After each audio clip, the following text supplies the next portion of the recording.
Luke 8:40-48. Now when Jesus returned, a crowd welcomed him, for they were all expecting him. And then a man named Jairus, a synagogue leader, came and fell at Jesus' feet, pleading with him to come to his house because his only daughter, a girl of about 12, was dying. As Jesus was on his way, the crowds almost crushed him. And a woman was there who had been subject to bleeding for 12 years, but no one could heal her. She came up behind him and touched the edge of his cloak, and immediately her bleeding stopped. "Who touched me?" Jesus asked. When they all denied it, Peter said, "Master, the people are crowding and pressing against you." But Jesus said, "No, someone touched me. I know that power has gone out from me."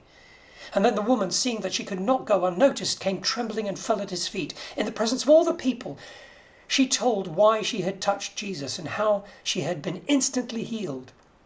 Then he said to her, "Daughter, your faith has healed you. Go in peace."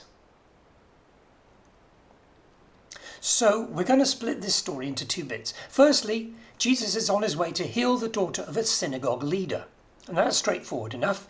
But remember, Jesus was often waylaid by other circumstances. I expect Jairus, the leader, would have wanted to make a path through the crowd to let Jesus through, but it was getting really, really congested. After all, his daughter was so ill, and it was clear that she was about to die, so the timing was therefore critical, and Jairus wanted to waste no time. But there was this crowd, and a woman who had a gynecological illness reached out and touched Jesus' cloak. And in another version it says she touched the tassels which hung from Jesus' prayer shawl.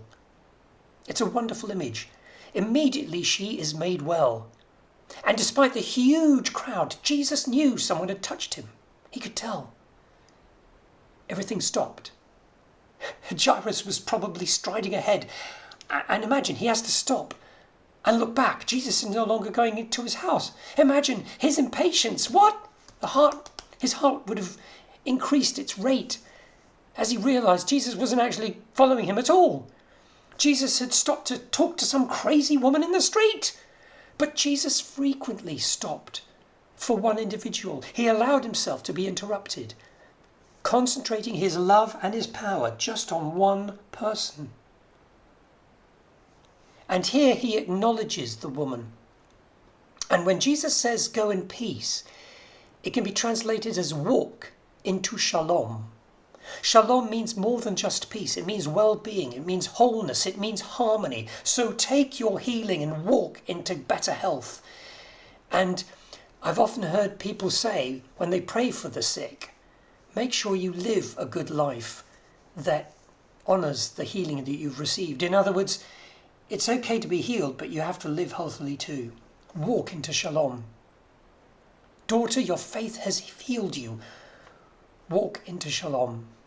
Embrace your healing and live healthily in the good of it. Meanwhile, Jairus was probably panicking.